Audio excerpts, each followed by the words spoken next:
Yo, welcome to the Paulie Z show. This is episode 6. Yes, 666, the number of the beast. Oh. What's up? Yes, this 6, half a dozen. 2 times 3. The square root of 36. Yeah, that's right? Yes. Okay, thank God.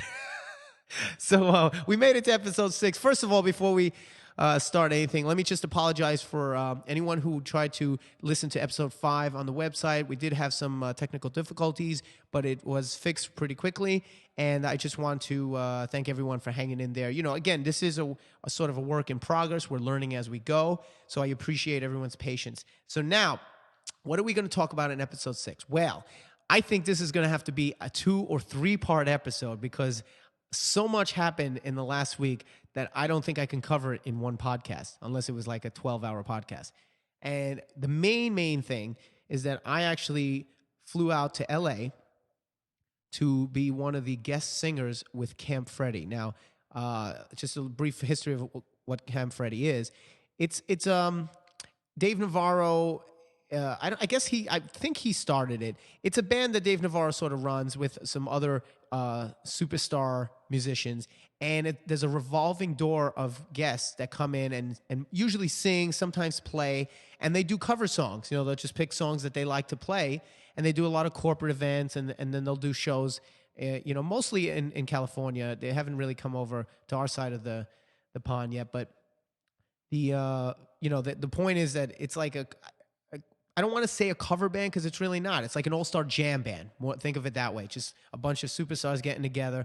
And I don't know how, but I was very fortunate enough to be asked to come up and sing a few songs with them, and I did, and it was just amazing. It really was. I mean, this is a positive Z-list story, all right? Listen, you want to talk about the Z-list. I mean, that's not something that anybody can just do. It's like you got to be somebody, and I was honored, and I want to thank Dave officially on my podcast for having me and everyone I met there. I mean, I'm talking about I was jamming with fucking Chester Bennington from Linkin Park, Corey Taylor from Slipknot, you know what I mean? Mark McGrath from Sugar Ray, freaking Adam Levine from Maroon 5. I mean, Steve Jones from the Sex Pistols was on stage, Jerry Cantrell. I mean, Travis Barker, drummer from Blink-182. I mean, the list goes on, and I just couldn't fathom what was going on. It was just an amazing experience. So, and I thought to help me talk about it from another point of view, I thought maybe today we'll get Mark McGrath on the phone and we'll just sort of see, how he felt about it, because he's done a handful of shows with them, and he is such a good guy. Just a very warm, friendly, down-to-earth guy. And I had the pleasure of meeting him in person. He was supposed to be on Z-Rock, which is interesting, but it never happened. So it's nice to actually finally meet him and not just hear about him through other people. So anyway, I think we're ready. Let's see if we get Mark on the phone right now. Oh my God, I think I see the shadow of a celebrity. He's got no fortune, but he's got some fame. Look out, people, it's what's his name? Hello. Is this Mr. Mark McGrath? This is me, my brother. What's up? Yo, you're on the Paulie Z show. Dude, do you think I was flaky because you're trying to call, you're getting fax machines? You're like, these LA kooks, man. You got smoke signals and stuff, man. What's going on there? I live up in the hills up Laurel Canyon, Lookout Mountain, where, the birds and the Doors used to live. And I think the guys who installed the phone line up here are still on acid, so it gets, if it rains a tiny bit, all the lines get crossed, and I'm getting, Joni Mitchell's phone calls from 1968, Oh, nice. So wait, do you have messages from Morrison still? I wish, though. There's still, but there's such a presence. And I'm not this new age kind of kooky guy, but if you're up here in the hills, and next time you're out here, Paulie, I'll bring you up here.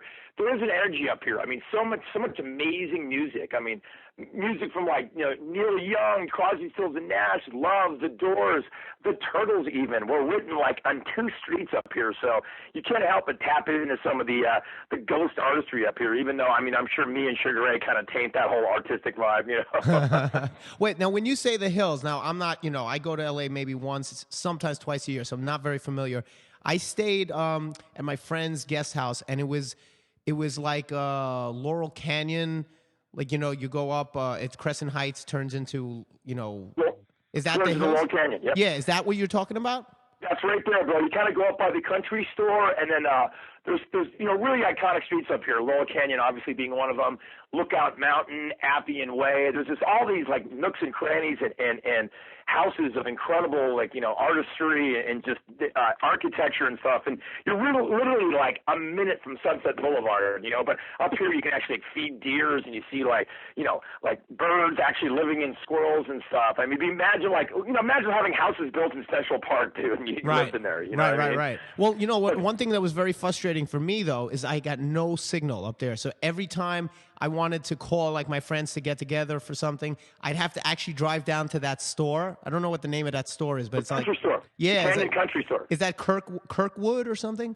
Wait, God, you're good, man. You told me you remember everybody's names and faces when I met you, and you're not lying, dude. Because yes, it is Kirkwood's the store that intersects right into the country store then, and that was the meeting place, the country store back in the day where everybody would get their acid and other drugs from, And that was like, I'll meet you at the country store. That's where everybody hooked up. But now people just get sandwiches and fruit juice there. It kind of changed a little bit of the dynamic.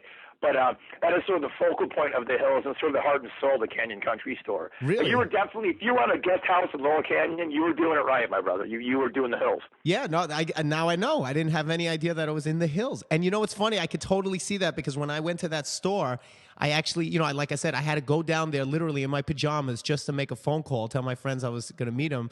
And, I felt bad, so I was like, all right, I'll buy something. So I went up to the guy, and the guy totally, like, out of the 60s is like, yeah, man, how can I help you, man? And I'm like, do you guys have tea? Like, I thought, I'm so used to, like, in New York, if you ask for tea, you get, like, the typical Celestial Seasonings or Bigelow, chamomile, green tea. They're like, yeah, we got licorice root and they make their own tea then at that place. It's I didn't recognize anything in the store. I'm like, where the hell am I? And then he's like Nam Champa sticks and like all sorts of like stuff there. They have candy from 68 in there, believe me, too. Well, you know what I bought? He said it's a local favorite, Isabella's cookies. You ever have those? They're unbelievable. They come in a little pack, right? There's like a couple of them in the pack, and they come with like M&Ms in them and stuff like that, right? Yeah, like a plastic bag, and they're homemade. And I think, what did I get? I got like the Maui Madness or something, which had like coconut and white chocolate macadamia. Oh my God, dude. I was addicted to those. That's what I had for breakfast, for lunch. I had them in my car. I was on a sugar rush. They're easily addictable, man. Paul, you're an idiot savant with like your memory and knowledge. I mean, look, I've been a lot of places around the world, dude. Like, I can't remember the brand of local cookies I got at a local store. That's insane, dude. I mean, God dang. I got to tell you, look, this is my specialty. And I don't know about savant, but I'm definitely an idiot. I can tell you that. That's been confirmed by multiple doctors. But the thing is, I'm one of those guys, and it just comes from practice. I can't remember like scenarios, like when I talk to my brother, he's good at remembering like what I said, like if we had an argument or something and I said, no, I told you I was going to be there on Monday, and he goes, no, you said Tuesday. And I'll make stuff up in my head. I'll actually make things up that happen in real life. But when it comes to memorizing the bouncer at the Roxy, or like the guy in the bathroom who gave me the towel, I know that guy's name. How's your rock and roll trivia? How does that equate to trivia knowledge? You know what I'm saying? It's getting better. The engineer of Guns N' Roses, Appetite for Destruction, like is it going that deep? Mike Klink. Yeah, there you go. But you know what's funny? I'm getting better. And I aspire to be one of those guys. Like my manager Bob, he's one of those guys that like you can ask him. He knows like the sub bass player, from the second record of, the Raspberries album, and he married this girl who was on the background singer for that record. And it's like, how do you remember all this stuff? And it's very impressive. I'm always such a fan of that. For me, like you're a real musician, Paulie. You're what does that mean? Hold on. What does that mean? Well, I want to get this I'll straight. tell you what it means. You were born with God's gift. Your voice is phenomenal. People listening to this going to hear this. They know that. I'm not telling them anything new. I, as a fact, am the biggest music fan you'll ever meet. I kind of had to back into the industry and backwards and kind of learn it. So, like, what I was doing when I was younger was studying all the Cream magazines, the Rip magazines of the world, the Rolling Stones. I was reading the back of the liner notes and studying the engineers and all these things. So I had to figure my way into the industry. When I was younger, I was like, I'd like to be the point guard for the Lakers. That sounds like a great job. And in seventh grade, 7th grade, I figured out that wasn't going to happen. And at that very point, I saw David Lee jumping off a drum riser doing a spread eagle in the Panama video, and I go, that looks pretty cool. So I tried to figure out how to do that. I'm still working on it, but I was just saying I'm not born with this pure talent like you have, so I've kind of had to figure it out. Thankfully, Hollywood and New York, they'll separate the people with talent. You know, I mean, obviously you show up, you do your thing, but a lot of people, I mean, Alan said, you know, 80% of success is showing up. Luckily, a lot of people take them out of the game. I was just dumb enough to hang around. You know what I mean? Well, I mean, it's interesting you say that because, you know, I get that all the time, and thank you so much, you know, for the compliment. And by the way, when you say that the people listening know that already, no one's actually listening to this. It's just me. So let's get that straight. But the thing is, the thing is that, you know, I do get that a lot. A lot of people say our group, it's like you guys are the real deal and blah blah blah. And when I was young, growing up, I thought. And I still to this day would like to believe this. I thought that if you had the goods and you had the talent, you become successful, right? And when I actually, I found out that that's not what it really is. And the guy who really opened my eyes to that was my portfolio teacher in college, and he told me it was like 4 things to becoming successful, and like talent was the 4th on the list. And I remember everyone in the class, it blew our mind. We're like, "What are you talking about?" He goes, talent is the 4th on the list. It was like objectivity and a little bit of luck and then like hard work. But hard work is basically like at the bottom of the list, you know? And it's phenomenal. I mean, thank God for that. You know what I mean? There's so many other elements. I mean, I think at every block, at every city in America, there's someone who has incredible talent. It's just if you don't have the full package, the willingness to show up to make it happen, then you're out of the game, you know? Right. And you know what's funny that you mentioned about showing up, because let's tell people how we actually, hooked up this past week. Yes. I took a flight from Brooklyn, all the way to L.A. to play with a band called Camp Freddy. And for people who don't know what Camp Freddy is, it's pretty much like an all-star cover band with a revolving door of people that come in, right? And it's like Dave Navarro's project. Am I correct? Yeah, but you hear all-star cover band, it's kind of like a bad word. You think of, oh, God, one guy who played bass with Deep Purple in 75 or something, you know what I mean? But it's truly an all-star cover band. You have Dave Navarro, obviously from Jane's Addiction, Chili Peppers, Matt Sorum from Guns N' Roses, Travis Barker, you have Slash, Duff McKagan, Billy Morrison from The Cult, Donovan Leach, Son of Donovan. There's so many people that have jammed, but it's a true all-star band working under that premise. Right, you're right. It's not like B and C list people. Like these are, I was really surprised that Chester Bennington from Linkin Park, Corey Taylor from Slipknot, Steve Jones from Sex Pistols. It was amazing, the people that were on that roster. And for me to be in that company was just so humbling and so incredible. And like you said, it's about showing up. I mean, I could have all the talent in the world, but if I don't get on that plane and make that effort to go and jump on that stage for 2 fucking songs just to see what might come from it, well, then what's the difference? No one's going to know about how good. I could be in my living room being the best singer or guitar player in the world. No one will know. I agree. It's like, look, I mean, you're doing a TV show, and you're probably more known for your TV show right now, but it's not your passion. It's something you do, and you do it well. But your job is to get your music out there and let people know how well you perform. So in this day and age, it's not just about making a demo tape and getting to an A&R guy. You know, however you can use whatever means, whatever vehicle you can get people to know what you do. You got to do it these days. You know? Oh, yeah, it's so different. The whole model is different. You know, I remember growing up thinking, you tour, you put out a record every year or 2 years, and that's the way you do it. And you build your following, and you send out your demo, your press kit. It's so different now. There's 1,000 different ways to make it, to be discovered. When I signed my record deal back in the Stone Age in 1994, there was not even any digital concerns in the contract. You know what I mean? Right. And to see it develop, like I went from a thriving industry that I was a real benefactor of in the late 90s, selling millions of records, man, to like 2 years later, the industry was gone, bro, gone. So, I mean, it's phenomenal how quickly it's changed on a dime. But at the core of it, there's still live music and performance, and that can never be fabricated. That's something you do so well. That's something Camp Freddy really embodies that spirit. You know? Right. Well, you're right, because the one thing I tell people all the time is that you can replace a million things. The one thing you cannot replace is a live experience. Ever. ever. The blood, sweat, and tears, or the sights, the sounds, and smells. Not that you want to, recapture the sights and sounds of all these things, but it's that visceral reaction to the live music. I don't care what computer you have, you can never ever recreate that. No, definitely not. Well, listen, it was an amazing experience to be with Camp Freddy, and finally to get to meet you in person, because we were supposed to be, you were supposed to be on Z-Rock, and that would have been great, and hopefully in the future you will be.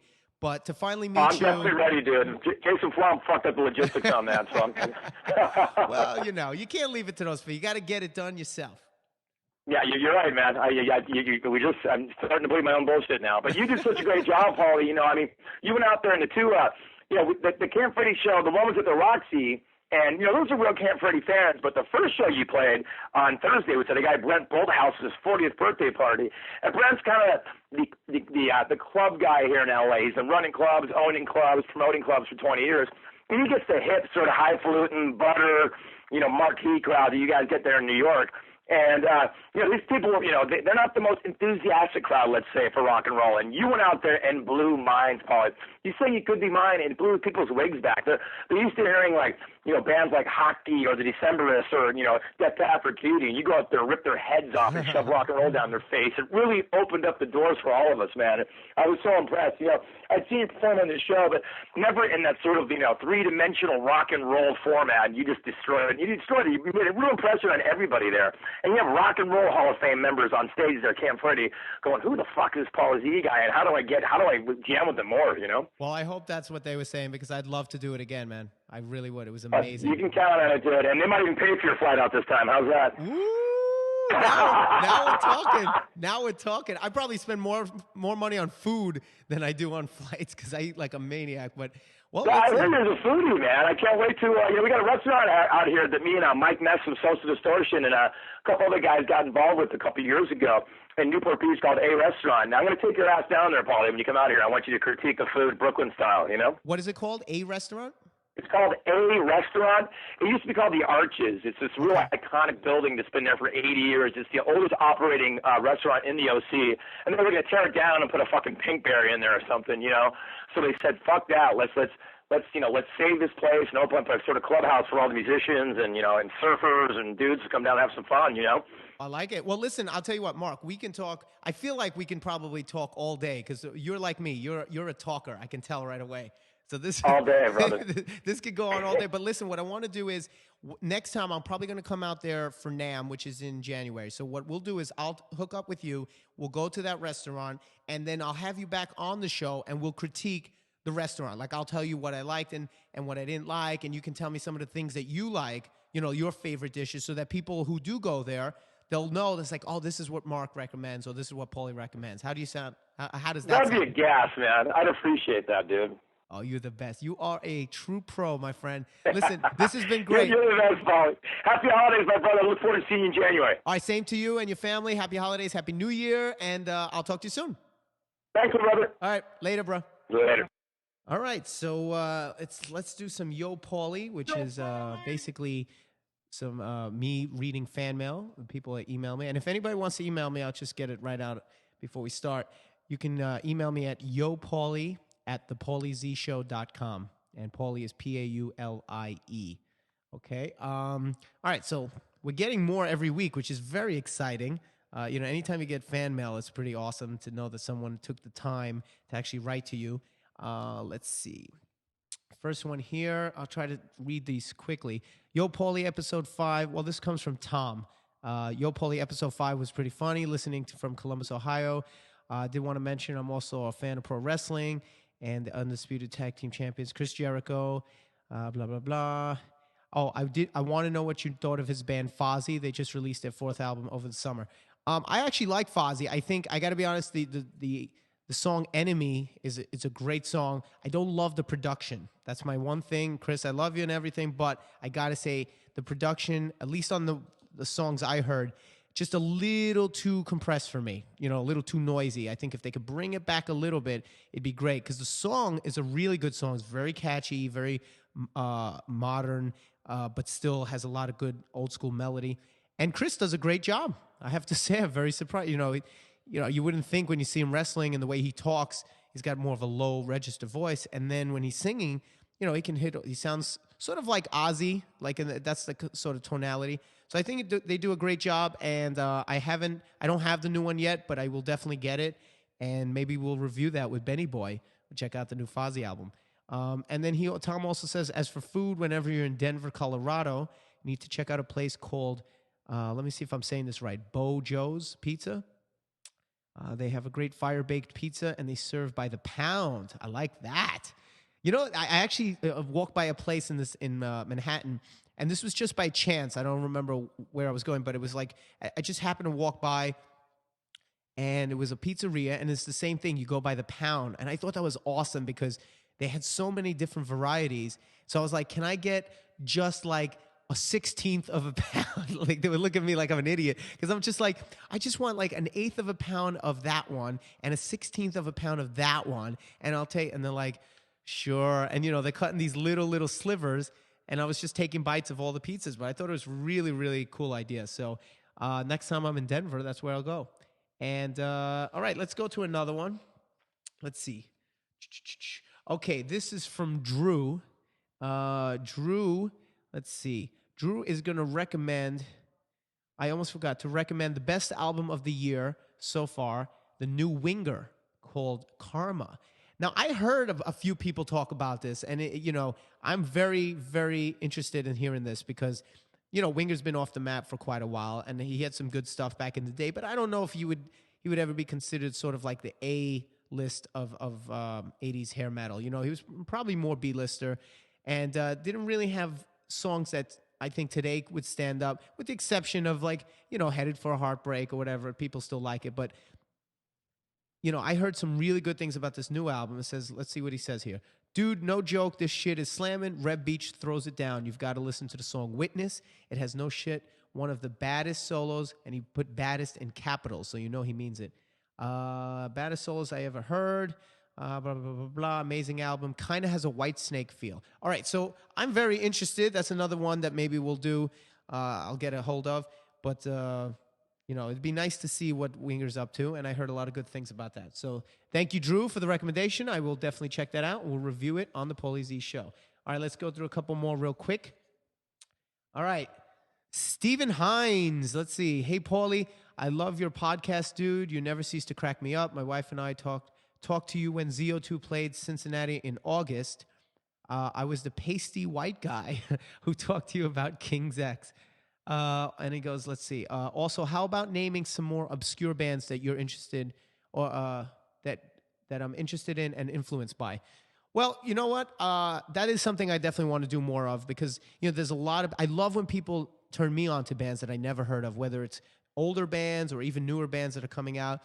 One band that I'll tell you that, people will be very shocked to know that I'm in love with is a band called Manowar, believe it or not, from the 80s. A lot of people, if you're a big 80s heavy metal fan, you probably know who I'm talking about. They were on Atlantic at one point, and they never got to like that A level. I would even think they're more, unfortunately, I hate to say it, but probably like C level status in comparison to the Guns N' Roses and the Guns N' Roses. Did I just say Roses? And the Motley Crueses and the Bon Jovis. They were more like, I guess, like Savatage, like bands like that, which again I love. It's a shame they really didn't hit it bigger than they did. But Manowar is still out and about, and they are headlining major festivals in Europe and all across, on the other side of the Atlantic. And I'm a big follower, and I love everything they do. So that, maybe that's an obscure band that you might want to check out. It's straight ahead power metal. If you like Judas Priest, with a little bit more of a guttural, ballsy vocal, then you'll like them, I think, very much. So anyway, Manowar is one band, and I'll continue to talk about some other bands as we go on. Let's do let's do maybe just a couple more really quick. All right, here, let's do one more. I don't know if I'm saying this right. Abron Sandoval says, Dear Paulie, I love ZO2. Oh, I like the way this is starting off. It is literally my favorite band of all time. Wow. I love every single song that you guys ever made. I am the only one. Hold on. Is this a real letter? Or did anybody write this? Did someone fabricate this? Did my producer, Alex? Come on, did you write this? Alex is our producer. Don't talk. No one can hear you anyway. All right. So I am the only one at my school who has ever heard of you guys. All right. So now I know it's real. Okay. Bring it back to reality. But I am trying to get other people into you guys. The Paulie Z show is pretty awesome. I am a drummer of a band. With just a couple guys from the town I live in. I live in Anton Chico, New Mexico. But luckily, these guys are awesome. If we ever get awesome like you guys, I would love to jam. Can't wait for the next album. Well, thank you so much, Abron. It's really awesome to know that someone out there is enjoying the music as much as we do. I mean, I gotta say, we are the biggest fans of ourselves, sounds very egotistical, but it's the truth. Like, I don't put anything out that I don't think that I can't listen to a million times. So every record we've put out is one of my favorite records, and I don't care if that's, I sound like a maniac, but it's the truth. Because why put something out if you're not a fan of it? If you can't listen to your own stuff a million times, how can you expect someone else to? And but it's always nice to know that other people out there feel that way. And I really appreciate you trying to turn us on to the your friends in school. We did play New Mexico when we were on that KISS tour, and it was great. I remember Arizona and New Mexico and just some of those states down when we get over to that area of the country, just so beautiful.